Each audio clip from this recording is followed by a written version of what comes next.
Hello there, welcome to CoreTV News at 4. I'm Geft Ogete. The priest of St. Benedict Catholic Church in Ido-Ekiti, Reverend Father Emmanuel Akingbade, has regained his freedom. The priest was released in the early hours of Wednesday. The Catholic diocese, however, denies paying ransom. Rashid completes the story.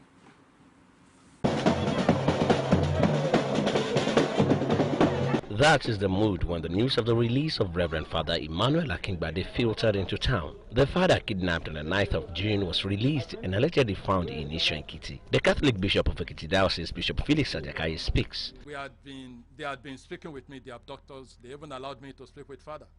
But for security reasons, I did that I shouldn't tell the public, so that we will be able to reach an agreement. In fact, they were requesting for 200 million naira. And I had to tell them the Catholic Church is a non-profit church, and that the Catholic Church doesn't have money. And not only that, the Catholic Church doesn't pay ransom. But we were still negotiating and praying. They asked me, okay, how much we could afford. I said, even 1 kobo, we couldn't. They still spoke with me yesterday night, and I told them. They began to speak in Yoruba now, because they said they came from Delta. Though Father Emmanuel was shielded from journalists, the Catholic Diocese denies paying ransom or being rescued by local hunters as peddled in some quarters. Please, don't listen to that. And that is why you saw me that I told some journalists to leave. A friend in need is a friend indeed. In fact, what happened is a parable.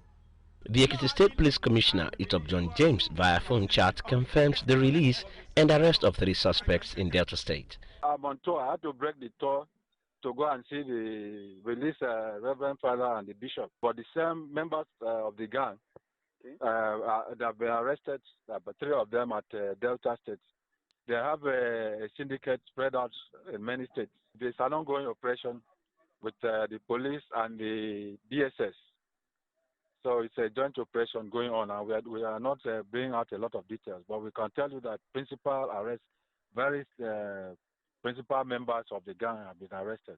With the kidnap and release of Reverend Father Emmanuel Akingbade, Ekiti residents will either heave a sigh of relief or sleep with one eye closed, not knowing when next kidnappers will strike. Rashid, CoreTV News, Ado-Ekiti.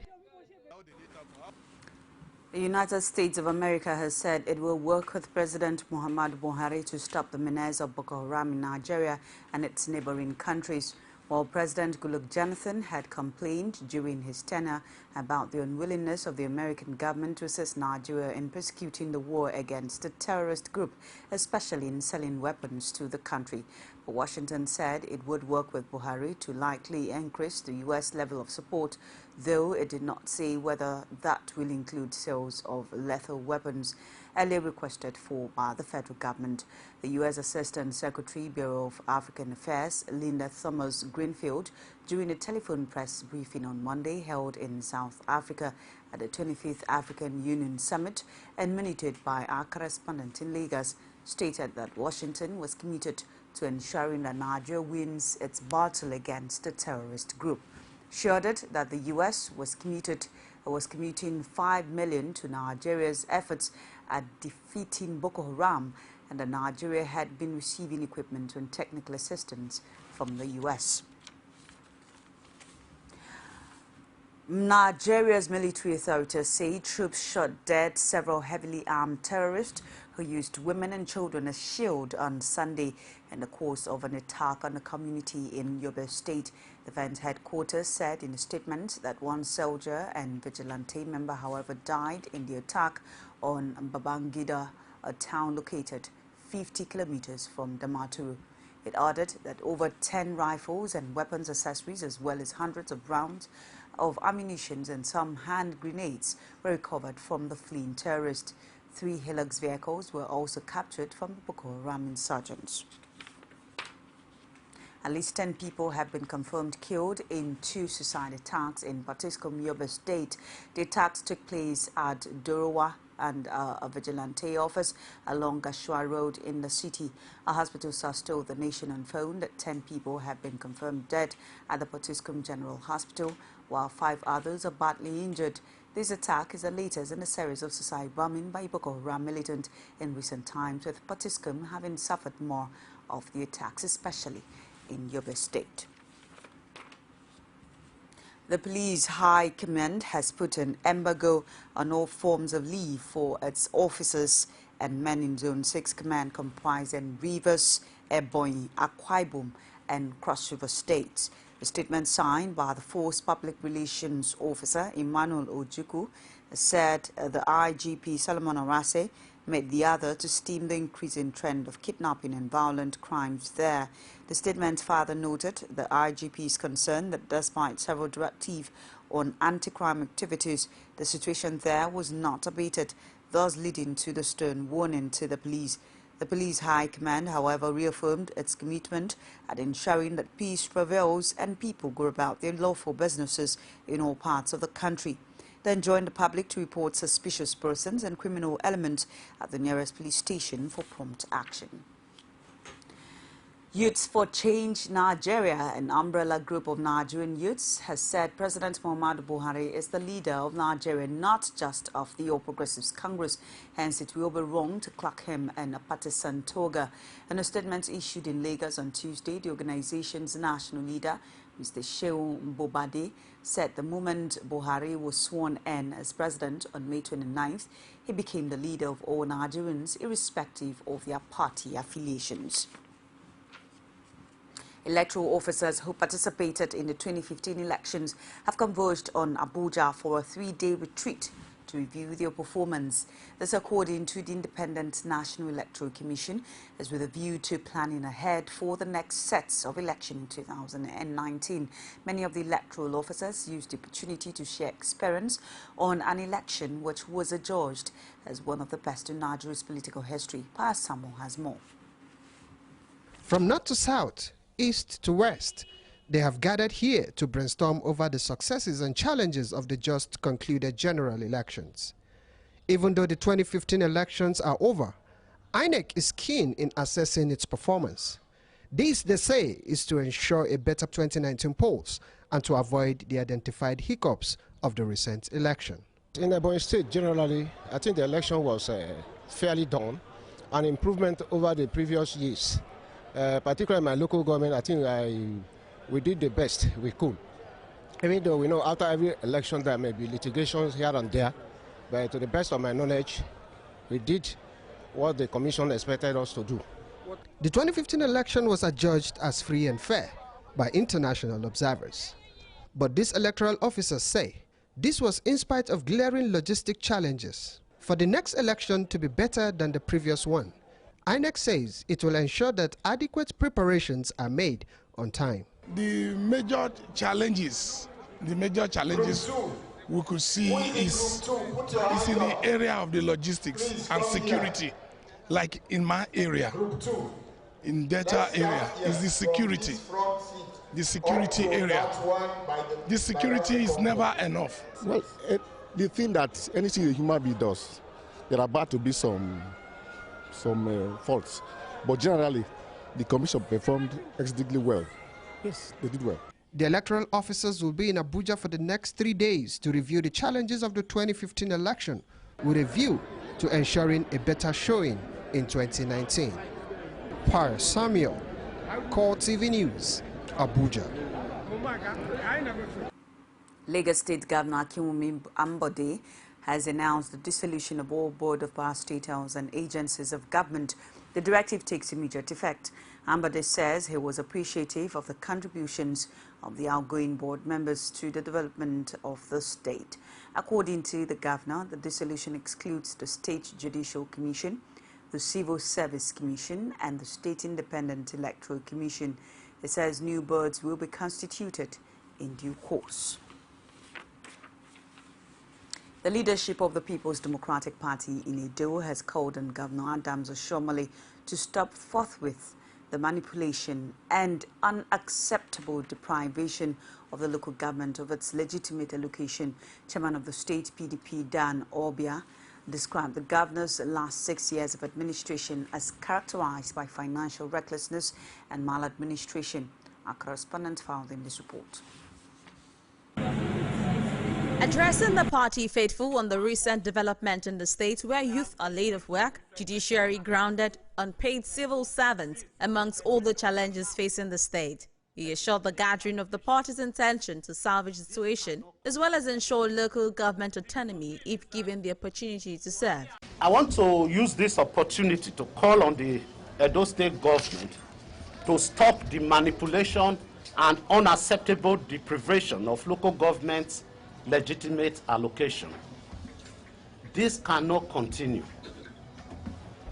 We also want to condemn in very strong terms the deliberate policy of the state government to further increase the population of our unemployed youths. Just last week, to be precise, about the 5th of this month, the Secretary to the State Government, Professor Julius Ihowere, issued a statement saying that all the youths that were employed by the government under the Edo State Youth Employment Scheme have been sacked. This statement was issued by the government without any notice. There was no previous notice. The state party chairman stated that Governor Oshiomhole is the most traveled of all the governors put together in the country, which has not impacted positively on the state. Edo State governor has made more trips than all the combined trips of other governors in the other states of the Federation. What has he achieved with these trips? He has not been able to attract any industry to Edo State. All the existing companies that he met at the assumption of office, almost all of them today are dead. Today you can travel from here to Kafachan, to Jos, to Kano, to Port Harcourt, to Lagos without sighting a Edo line vehicle in any of these routes. That is Adams Oshiomhole's government for Edo people. Obi urged the state governor to reorder his priorities as his actions are inflicting untold hardship on the people. He also seized the opportunity to call on the residents to decide who lead them 12 months from now and embrace the PDP message of change. The people of Idiato have celebrated the Imo State Governor Rochas Okorocha for what they described as his good performance in government, which has put the name of the district on the world map. Ajibade Awofeso, who was in Idiato to witness the grand reception for Rochas Okorocha by HISD people, found in this report. The governor, in his usual manner of attending to his people, arrived the venue, which is 45 kilometers from the state capital, Owerri, with the members of his party and well-wishers. At the church venue of the grand reception, the governor took the first reading of the Bible, quickly followed by the parish priest, Simon.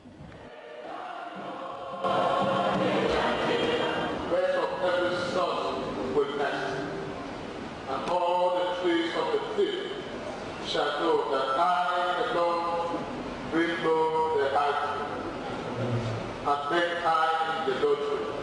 This is what the lessons of the liturgy we are celebrating today is teaching us. It is God who creates. It is God who gives the power. It is God who gives everything that we have. Done with the spiritual aspect of the event, the governor and his guests from all parts of Nigeria, including some traditional rulers from the north, moved to the reception venue.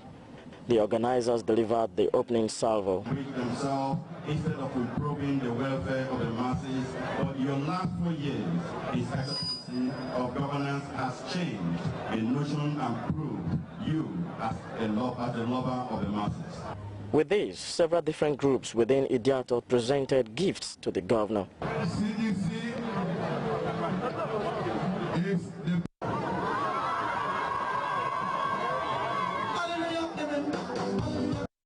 The governor in his speech reaffirms his commitment to good governance while also assuring the people of Idiato of participation in governance of the state.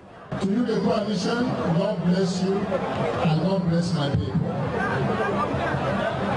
Great Stephen Moore. Let me say to all of us that we are highly favored. We are blessed. Our generation is blessed, and our children yet unborn are all blessed. We are the land of the rising sun. Therefore, let us rise and take our rightful place in the affairs of this nation. Idato is indeed a great nation. Imo story cannot be complete without Idato. Industrialization started from Idato. And I'm proud to let all of you know that my new program of industry, factory, job, employment, Idato nation will benefit from it. Members of organizing committee spoke on the delights of being able to host the governor to a grand reception, but also challenged him to do more. A lot of us. They have given us some infrastructures going on in our local government, both governments, and of course, the man assured us will give us a hospital. I mean, he has shown visionary leadership, he has shown transformational leadership, he has shown some kind of leadership that nobody has equaled as far as the history of the state, and of course indeed Nigeria. The people of Idiato, however, says they will continue to celebrate Okorocha, who they described as an icon. Ajibade Awofeso, CoreTV News, Owerri. The son of ex-governor Theodore Orji, Chinedum Orji, representing Umuahia Central State Constituency, the People's Democratic Party, has emerged the majority leader of the Abia State House of Assembly. Speaker Martins Azubike disclosed this on Monday when he led the lawmakers to the government house for Katekor on Governor Okezie Ikpeazu. The governor, while introducing his colleagues to the governor, identified Abraham Oba, representing Aba Central Constituency of the All Progressives Grand Alliance, as the minority leader. He introduced Tony Mezie Mubani, PDP Ukwa West Constituency, as a majority whip, while the minority whip, according to him, is Chibuzo Okogbo, Bende South Constituency. Cosmos Ndukwe, PDP representing Bende North, had been elected the Deputy Speaker during the inauguration of the House last Thursday. The House comprises 13 PDP members and 11 ABGA members. This has ended months of speculation that the ex-governor's son was being positioned for the position of the Speaker, an allegation he had severally denied. The Speaker, who said that came to present the entire members of the 6th House to the governor, affirmed the readiness to partner with the executive to move the state forward. It's CoreTV News at 4. We'll take a break. Please stay with us. Every day, every hour, and every minute, news break in Nigeria. Things happen so fast, it's most times difficult to track and comprehend them. But that's what we do right here on DJ360. 2015, would you want to come back again? It's like asking Jesus Christ if he knew he was going to die, will you want to come back as the savior of the world again? We do not just help you track the stories, we break them down, explore all the angles, analyze the issues so that you can fully comprehend the stories and use them to make the right decisions.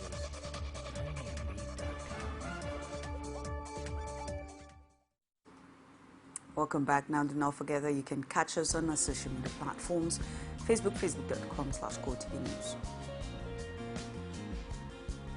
and Twitter at CoreTV News NG, and on YouTube at youtube.com/CoreTV Space News. The president of the Nigeria Labour Congress, Ayuba Waba, said on Monday that the transparent democratic process had the capacity to strengthen Nigeria's political system.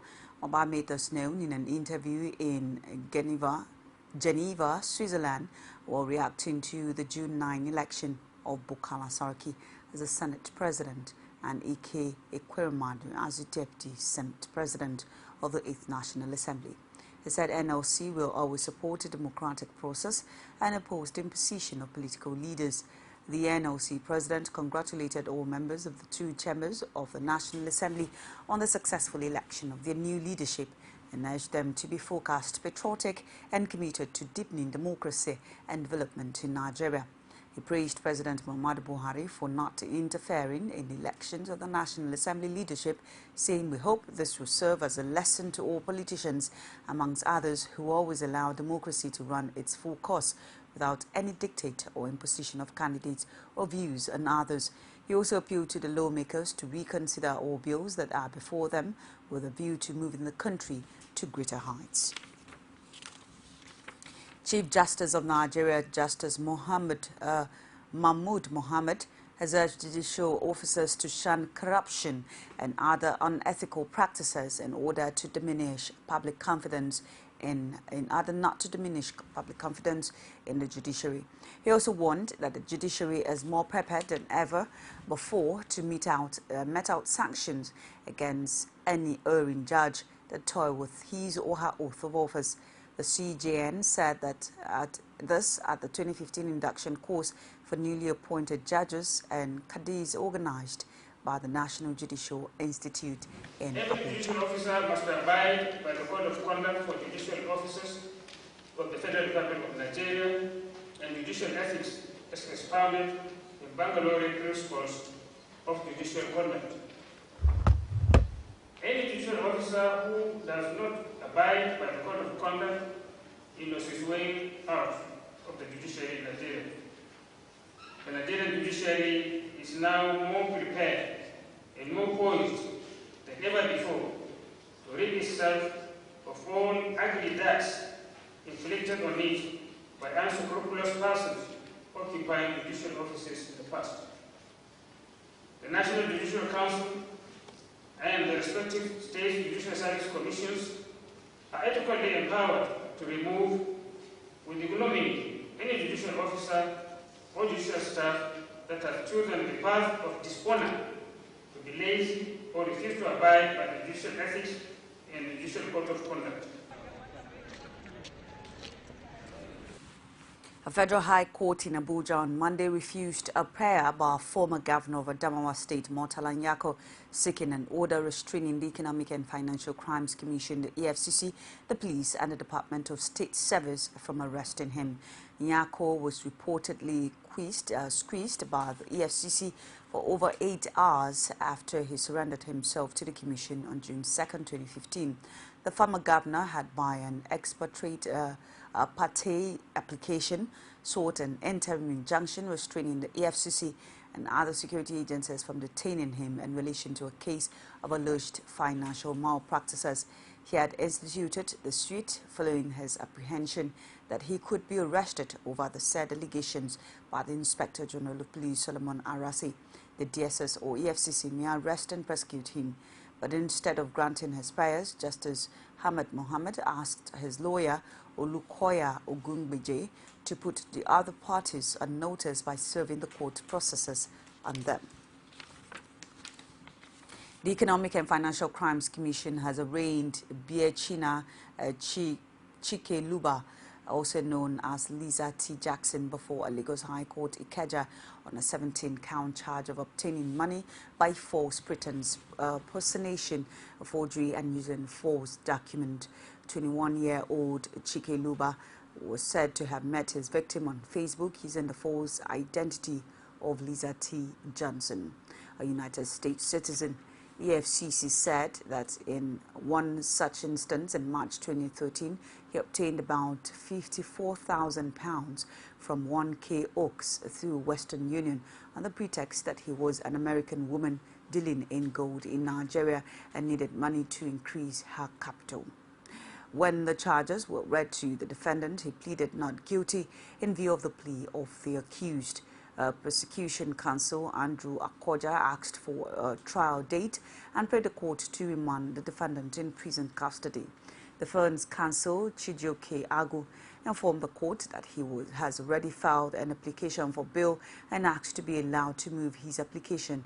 However, Justice Ikpaye adjourned the matter to July 20, 2015 for hearing on a bail application and ordered that the defendant be remanded in custody. Chike Luba, who is a student of Federal Science and Technical College, Yaba, Lagos, was arrested by EFCC operatives on February 24, 2015 for allegedly swindling a British citizen of the equivalent of 20 million naira. Ogun East Senator in the National Assembly, Buruji Kashamu, has withdrawn a 20.1 billion naira libel suit instituted against former President Olusegun Obasanjo before a federal capital territory court in Abuja. It was learned that the presiding judge, Justice Valentine Ashi, struck out the suit on May 26, 2015, following the notice of discountenance of the suit filed by the plaintiff. Kashamu, a People's Democratic Party chief in Ogun State, was said to have anchored his decision to withdraw the suit on an ongoing settlement talks between him and Obasanjo. But the lawyers who were representing the former president in the suit said they were not aware of such talks. A Federal High Court has dismissed the bail application brought by 6 former staff of the Central Bank of Nigeria.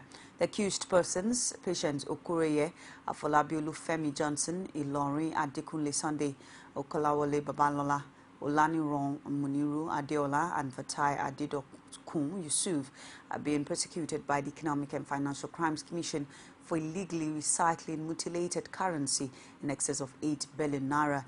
And dismissing the application, trial judge Justice Nathaniel Imano said it was because of the gravity of the offense, which borders on the economy and well-being of the people of the country. The judge also warned counsel that he would not entertain frivolous applications before adjourning till July 6 and 7.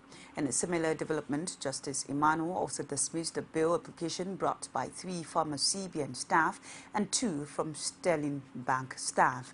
They were arraigned on an 11-count charge bordering on conspiracy, fraud and stealing after allegedly defrauding their bank of over 1 billion naira. Truck drivers in Kaduna on Monday blocked the Kaduna-Zaria highway after the soldier allegedly to have shot a driver for refusing to offer him 500 naira bribe. The victim, identified as Abba Saminu, was shot on his right leg close to Mararaba just around 10 p.m. on Sunday. It was gathered that when the news spread in the state, his fellow drivers protested the shooting by blocking the highway with their vehicles for hours, making it difficult for motorists to get across. The driver is said to be responding to treatment in a local hospital. Efforts to speak with the Army spokesman in Kaduna, Yusuf Abdul, failed as he didn't answer his phone. But Special Assistant Media and Publicity to the State Governor, Samuel Aruan, confirmed the incident. He said Governor El Rufai has directed his deputy, Balabantex, and Commissioner of Police to visit the scene to plead with the drivers' union to allow stranded vehicles access to roads. It is no longer at ease in Ikere Ekiti, the local government headquarters of Ikere local government area of Ekiti State, with a daily dose of protests over the election of a new occupant of the Ogaga of Ikere Stu. Rashid has more in this report from Ikere Ekiti. Within the space of 2 weeks, 4 protests have taken place in Ikere, no thanks to the Obership tussle which is fast tearing the town apart. As it stands now, Ikere has undergone a sharp divide with the kingmakers who say they have done the right selection process on one side and some section of the people in the town alongside the 3 ruling houses and the conglomeration of the princes and princesses on the other side. The message is still the same, though the tempo is fast changing to a violent one, with the protesters calling for another selection process, insisting that the Ogaga-elect is not from any of the royal families. He supplied his application from Ogbenote. Ogbenote is a son of Agrilola. He claimed that Alagbado is also a son of Agrilola. Why then was application not submitted from Alagbado? Meaning that he does not even know what he belongs to. The person selected is not from the royal family at all. The Ifa Oreku which is the proper channel to pick a candidate in Ikere, must be used. With the seeming silence of the state government in the face of it all, despite the intervention of the Deputy Governor, Lushora Eleka, the protesters accused the government of taking sides, saying this will escalate the matter. But the state government says all is in place to ensure that peace continues to reign in the ancient town. To give Ikere peace. We don't want problem. We want peace first in that community, and we want them to come together and choose a leader among themselves, which we will approve. In the meantime, the protests will continue until the matter is resolved. Rashid, CoreTV News, Ikere Ekiti. It's CoreTV News at 4. We'll take another break. We'll be right back. Stay with us. As news breaks, people don't let events pass without giving their comment or reactions. When the problem arises in society, these are the people that should be consulted. To cleanse the corruption in society, we are not to provide information for good life and also security of life and property in this country. The academic society have the loudest voice on this platform. Whether you call it a sovereign national conference or a national conference, it is about the people of Nigeria. There should be a change in power. In any way they can do it. I think there's a script already. Every Tuesday at 8:45 p.m. on this station. From the Ivory Tower, a must-watch for the learning minds. Welcome back. Now outside Nigeria, a South African court will decide today whether Sudanese President Omar al-Bashir should be arrested for war crimes and genocide. The Pretoria High Court will rule on whether he should be handed over to the International Criminal Court (ICC), who have charged him with the crimes. President Bashir is in Johannesburg for an African Union AU summit. He's accused of committing war crimes, crimes against humanity and genocide during the Darfur conflict. The UN says that about 400,000 people in Sudan have died and more than 2 million have fled their homes since fighting began in 2003. Government forces and allied Arab militias are accused of targeting black African civilians in the fight against the rebels. On Sunday, the court ordered Bashir not to leave the country until the case had been heard. As a member of the ICC, South Africa is obliged to arrest anyone charged by the court. Before the summit, the ICC issued a press release urging the South African government to spare no efforts in ensuring the execution of the arrest warrant. However, South Africa signaled its intent to ignore this by granting diplomatic immunity to all leaders at the summit, which the government argues as standard international practice. Meanwhile, Sudan's President Omar al-Bashir, who is wanted for war crimes, has left South Africa, preempting a court ruling over an international warrant for his arrest. The Pretoria High Court was due to decide whether he should be handed over to the International Criminal Court, which charged him with the crimes. Bashir was in Johannesburg for an African Union AU summit. A news conference will be held in Sudan's capital upon his arrival on Sunday. A judge barred Mr. Bashir from leaving until the arrest application has been considered. Omar al-Bashir is accused of committing war crimes, crimes against humanity, and genocide during the Darfur conflict. South Africa's ruling African and National Congress on Monday said the International Criminal Court was no longer useful to the purpose for which it was intended. The ANC spoke after the controversy generated by Sudanese President Omar al-Bashir, wanted by the ICC for alleged war crimes in the Darfur conflict, arrival and later departure from South Africa to attend an AU summit. Bashir looked unlikely to be arrested as the ANC-led Pretoria government had granted immunity to all attending the summit, with many African states accusing the ICC of selective justice. The ANC also called for a review of ICC status to make them apply to all UN members. And now to sports, where Super Eagles coach Stephen Keshi is optimistic the national team will get even better after Saturday's 2-0 win over Chad in the 2017 Africa Cup of Nations qualifier in Kaduna. The Eagles struggled in the first half of the encounter as the Chadians created the better chances for they bounced back after the break to seal a hard-fought victory over the victors at the Ahmadu Bello Stadium, Kaduna. Keshi handed out debuts to centre-back William Trost Ekong, Estoril midfielder Anderson City and left-back Kingsley Madu in the encounter, and the coach admitted he was apprehensive in the first half. The 2013 AFCON winning coach said the inclusive of new players would help instill balance in the squad. And that's our news for this hour. Thank you so much for staying on with us till the end.